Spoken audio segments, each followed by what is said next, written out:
Yes, your contribution, please. Your name and where you're calling from. Hello, good evening, sir. I salute you. Please go ahead. I just want to correct some certain things that one guy that you asked whether he was from Anambra or something. I just want to correct because a lot of people don't understand what Buhari did or what he has done. And I can attribute that to the poor performance of his, for those who are in charge of information of his government. And I want to say two things before I go to Tinubu. When Buhari became president, everybody noticed what was going on. A lot of people were returning money stolen. Almost immediately. He was getting money from left and right. Even some people he gave them offer. He said, if you bring the money, I will not prosecute you. We saw a lot of people return money back that they have stolen from Nigeria, many politicians. Some people dropped money at the airport, they ran away. And that time, there was a common language that people used to say, the fear of Buhari is the beginning of wisdom. Some people dropped money at the bus stop, train station. Money was discovered underground in the soccerways, in the houses of people. And what did this man do with it when he became president? A lot of salary were owed to people all over the Nigeria, all the states. Some 8 months' salary were not paid, 9 months' salary were not paid, 1 year's salary were not paid. This man collected all those money and was sharing to all the states to settle all those payments. That has nothing to do with the normal national sharing that they used to do. But that was just to sort all because he said as a president, he will not go to bed when he knows that a lot of people have no food in their houses because their salaries were not paid. So he did that in tranches. There was a time he also got some collection from the Abacha's loot, and he was settling all those things stage by stage until no state was owing any salary. That is one. Another one was the situation of the security. Before he became president, we all know, every Nigerian, even if I don't live in Nigeria, but I do go to Nigeria. I know the way it was. So it was almost becoming a situation of Iraq. We saw people tying bomb on their waist and going into the marketplaces, in the shop, in the churches, blowing themselves up with people. In fact, I got to the state that even there were policemen and soldiers at the gate of every churches, scanning everybody before they went into the church. People were afraid to go to markets, into public places. But that is no more in Nigeria. We knew what happened during Jonathan. The man was a good man. Jonathan is a good man. He is a good man. But he was surrounded by all those kind of people, scavengers. To the extent that nobody could even was able to acquire weapons to face those terrorists. So he had to charter a private flight from Pastor Ayori Siakefo, put money inside it, send someone personally, privately, to get a weapon from South Africa. If everybody that know about Nigeria need to know this. So this story is just too much. And we have the same PDP coming back and say, we are new breed. We are born again. Forget about us. Most of this trouble Buhari went through is from them. But Nigeria is not telling the story properly. We have never seen money looted in that country, Nigeria, as 8 years. From the second term of Obasanjo to Jonathan, because they saw the man as a quiet man. He had good intentions, Jonathan. He was a good man, but they saw him as too gentle and they brought him down, stealing from everywhere around him to rubbish him and his integrity. So that went.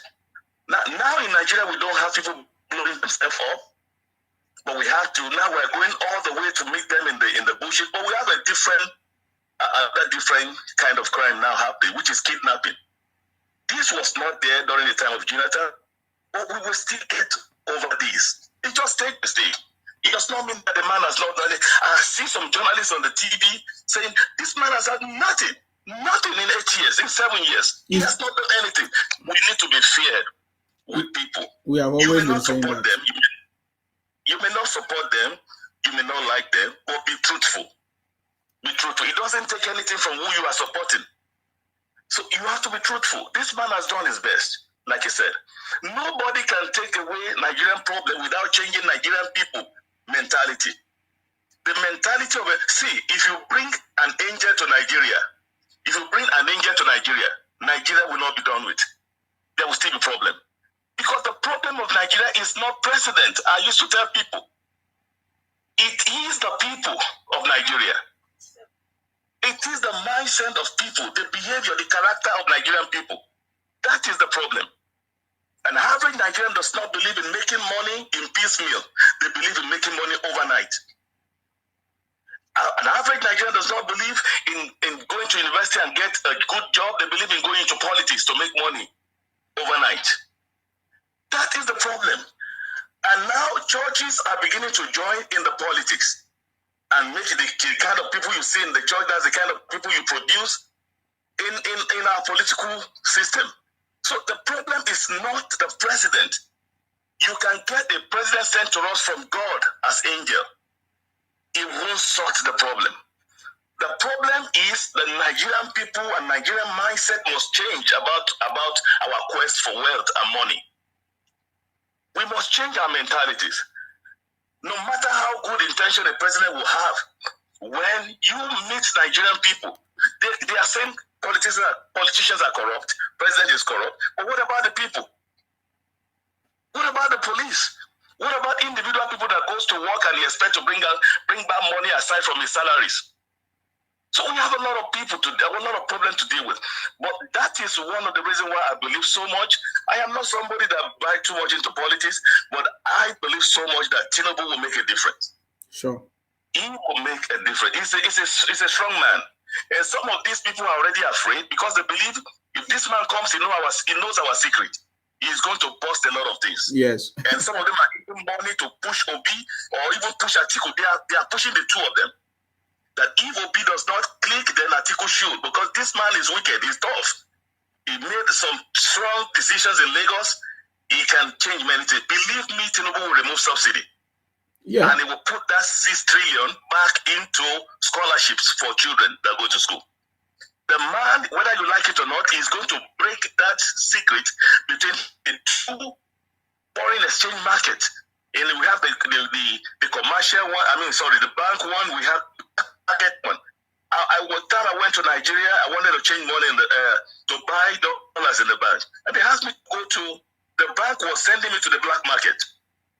And it's not that they had it, but they asked me to go to black market. That's the way it is done. So the man is coming to remove that. Yes. And we are going to have parallel market, and it's going to be 300 and something. From there, we get it down bit by bit. I believe his hand will be shaking, but his brain is not shaking. Yes. It's meant fit. He's not going to Olympics. He's not going to have a boxing bout. He's going to run the country, and he's going with the team. Please, let's give him a chance. Let's give him a chance. If he does not do anything in 4 years, he told us already. He said, don't vote for me again. Get me out. Let's give him a chance and see our true Nigeria. Let's to see the picture that we want. For those of us that have been in other countries, we want to see things. This man has been in America. He had that vision from when he became a Lagos State governor. He had intention to make Lagos State America because he was there studying and lived there. So that's the reason why you see Lagos State taking the shape. You go to some place in Lagos today. My wife is not from Nigeria, but when I show her some picture of Lagos, I say, is this some part of Lagos? And that is just Nigeria. Yes. And that if there's given opportunity to go around Africa with the right team. When the campaign started, he went into a TV station. I saw some team speaking around him.